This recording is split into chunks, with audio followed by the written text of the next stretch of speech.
కరీంనగర్ గడ్డ మీద నుంచే 4 కోట్ల ప్రజలకు మాట ఇవ్వడం జరిగింది. ఆ తర్వాత జరిగిన పరిణామాలు నేను చెప్పేదానికంటే మీ పార్లమెంట్ సభ్యుడు పొన్నం ప్రభాకర్ గారు ఆ రోజు పార్లమెంటులో పెప్పర్ స్ప్రేలను అడ్డుకొని తెలంగాణ బిల్లును ఆమోదింపజేయడంలో పెద్దలు జైపాల్ రెడ్డి గారి నుంచి మొదలు పెడితే మన పార్లమెంట్ సభ్యులందరూ పట్టుదలతోని వీరోచితంగా లోక్సభలో కొట్లాడితే తెలంగాణ రాష్ట్ర బిల్లు ఆమోదం అయ్యింది.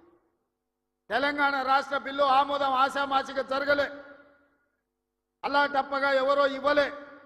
శ్రీమతి సోనియా గాంధీ గారు ఆంధ్రప్రదేశ్లో 155 అసెంబ్లీలు 25 పార్లమెంట్లు ఉన్న పార్టీ శాశ్వతంగా నష్టపోయినా కేంద్రంలో అధికారం కోల్పోతుందని తెలిసిన 4 కోట్ల తెలంగాణ ప్రజల కోరిక నెరవేరాలి, కరీంనగర్ గడ్డ మీద నుంచి ప్రజలకు ఇచ్చిన మాట నెరవేర్చాలి అని వారు ఇచ్చిన మాటకు కట్టుబడి ఇవాళ తెలంగాణ రాష్ట్రం ఇచ్చింది. కాబట్టి మనందరం గర్వంగా తలెత్తుకొని నాది తెలంగాణ రాష్ట్రం, ఈ తెలంగాణ రాష్ట్రంలో ఇందిరమ్మ రాజ్యం ప్రజా ప్రభుత్వం ఉన్నదని ఇవాళ మనం గొప్పగా గర్వంగా చెప్పుకునే పరిస్థితులు ఈ రోజు మనకు వచ్చినాయి. అంటే శ్రీమతి సోనియా గాంధీ గారు కరీంనగర్ గడ్డ మీద నుంచి ఇచ్చిన మాట అన్న సంగతి నేను మీకు గుర్తు చెయ్యదలుచుకున్నా. అందుకే మిత్రులారా, కాంగ్రెస్ పార్టీ ఏదైనా మాట ఇస్తే ఆ మాట కోసం ఎంత దూరమైన పోతుంది, ఆ ప్రజల ఆకాంక్ష నెరవేర్చడానికి ఎంత త్యాగానికైనా సిద్ధమవుతుందన్న సంగతి 2004లో సోనియమ్మ ఇచ్చిన మాటను చూసిన ఎవరికైనా అర్థమవుతుంది. ఈ ప్రాంతం నుంచి ఒక్కసారి ఎంపీగా మీరు పొన్నం ప్రభాకర్ని గెలిపిస్తే తెలంగాణ రాష్ట్రాన్ని సాధించండి. మరి నేను ఇక్కడికి వచ్చిన ప్రజల్ని ఈ వేదిక మీద నుంచి కరీంనగర్ ఉమ్మడి జిల్లా ప్రజల్ని నేను అడుగుతున్నా, బండి సంజయ్ గారిని 2 సార్లు పార్లమెంటుకు పంపిస్తే ఆయన మంత్రి అయింది, కానీ ఈ కరీంనగర్ జిల్లాకు నరేంద్ర మోడీ నుంచి చిల్లి గవ్వైన తెచ్చిండా? ఈ కరీంనగర్ అభివృద్ధి కోసం వారు ఎప్పుడైనా పార్లమెంట్లో మాట్లాడిండా? మీరు ఆలోచన చెయ్యండి. అంతకంటే ముందు 3 సార్లు టీఆర్ఎస్ వాళ్ళని గెలిపించిండ్రు, వాళ్ళు గుండు సున్ననే ఈ కరీంనగర్ జిల్లాకి ఇచ్చింది. నిజంగానే వినోద్ కుమార్ గారు, చంద్రశేఖర్ రావు గారు వీళ్ళందరూ ఈ ప్రాంతానికి నీళ్లు తెచ్చినుంటే, నిధులు ఈ ప్రాంతంలో ఖర్చు పెట్టినుంటే ఈ కలికోట సూరమ్మ ప్రాజెక్టు పెండింగ్ ఎందుకుంటుండే, సిరిసిల్ల నియోజకవర్గంలో ప్యాకేజీ 9 పడావు ఎందుకు పడుతుండే, ఈ దేవుడు రాజన్న కోడె దూడలను ఇచ్చి కోరికలు నెరవేర్చే రాజన్న మందిరం 10 సంవత్సరాలు పడావు పడ్డట్టుగా ఎందుకు ఉంటుండే అని నేను ఈ మిత్రులను అడుగుతున్నా.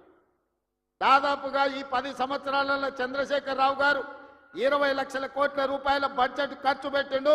తెలంగాణ రాష్ట్రాన్ని 7 లక్షల కోట్ల రూపాయల్లో అప్పుల ఊబిలో ముంచిండు. 7 లక్షల కోట్ల రూపాయల అప్పు తెచ్చిన చంద్రశేఖర్ రావు 10 సంవత్సరాలలో 20 లక్షల కోట్ల రూపాయలు ఖర్చు పెట్టిన చంద్రశేఖర్ రావు 100 కోట్లతోని రాజన్న దేవాలయాన్ని పూర్తి చేయలేకపోయిందా? ప్యాకేజీ నెంబర్ 9 సిరిసిల్లలో ఎందుకు పడావు పడ్డది? కలికోట సూరమ్మ ప్రాజెక్ట్ ఎందుకు పూర్తి కాలేదో మీరు ఒక్కసారి ఆలోచన చేయండి. ఇవాళ మీ రోడ్లు వెడల్పు విషయంలో కానీ మీరు ఆనాడు ఎమ్మెల్యేగా ఎన్నుకున్న ఆయన 3 సార్లు గెలిచినట్టు ఉన్నాడు. ఆయనను గవ్వాలంటే మీరు జర్మనీకి పోవాల్సిన పరిస్థితి ఉండే. కానీ ఇవాళ ఆది శ్రీనివాస్ మీరు పోవాల్సిన పని లేదు. మీ గల్లీకో, మీ తండాకో, మీ ఊరికో రోజు దయ్యం పట్టినట్టే తిరుగుతుండే ఆది శ్రీనివాస్. ఆయనకు పట్నం ఆడుందో తెలియదు. అసెంబ్లీ ఉన్నప్పుడు పట్నం వచ్చిందంటే పైగో ఇన్ని కాగితాలు పట్టుకొని వస్తాడు నా దగ్గరికి. మీ ఎమ్మెల్యేని చూస్తేనే నాకు భయం అవుతుంది, మళ్ళీ ఏం తెచ్చి కాగితం చేతిలో పెడతాడో, మళ్ళీ ఏం అడుగుతాడో అని. కానీ ఏదైనా ఎన్నడూ ఆయన ఏ పైరవికి రాలే, ఏ పని అడగలే, ఏ కాంట్రాక్ట్ అడగలే, ఏ బదిలీ అడగలే. ఈ వేములవాడ నియోజకవర్గానికి దాదాపుగా 35 ఏళ్ల నుంచి వివిధ హోదాలలో నేను పనిచేసిన, ఇండిపెండెంట్గా నిలబడ్డా, పార్టీ నుంచి నిలబడ్డా, నన్ను ఆశీర్వదించి హక్కుని చేర్చుకొని నన్ను గుండెల్లో పెట్టి చూసుకున్నారు. నాకు ఒక అవకాశం వచ్చింది, నా జన్మ ధన్యమవుతుంది. పనులు చేస్తే మీరు సహకరించాలి.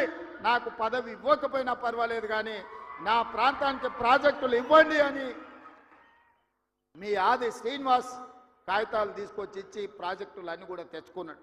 నాకు కూడా ప్రజల కోసం, ప్రాంత అభివృద్ధి కోసం అడిగే ఎమ్మెల్యేలన్నా ప్రజాప్రతినిధులన్నా నాకు కూడా చాలా ఇష్టం. సిరిసిల్లలో అన్ని పనులు చెయ్యాలనుకున్నా అంతా సవ్యంగా జరిగింది, కానీ సిరిసిల్లలో తప్పిదం జరగడం వల్ల ఈరోజు సిరిసిల్లలో కేకే మహేందర్ రెడ్డి మనకి ఎమ్మెల్యే కాలేదు. కానీ సిరిసిల్ల ప్రాంతాన్ని నిర్లక్ష్యం చేయదలుచుకోలే. సిరిసిల్ల ప్రాంతాన్ని అభివృద్ధి చేస్తాం, అందుకే మెడికల్ కాలేజ్ మంజూరు చేసినాం. అదేవిధంగా మా చేనేత కార్మికుల కోసం యాడ్ను డిపో రాజన్న సాక్షిగా వేములవాడలో ఈరోజు పెట్టినాం. ఈ ప్రాంతంలో ఉండే నేతన్నల్ని గీతన్నల్ని గల్ఫ్ కార్మికులను ఆదుకోవాలనేది మా విధానం. గల్ఫ్ కార్మికుల విషయంలో మా మేడిపల్లి సత్యం కావచ్చు, మా డాక్టర్ కవంపల్లి సత్యనారాయణ గారు కావచ్చు, పెద్దలు జీవన్ రెడ్డి గారు, ఆది శ్రీనివాస్, ఈ ప్రాంత జగిత్యాల కోరుట్ల ప్రాంతం నుంచి ఇక్కడ నుంచి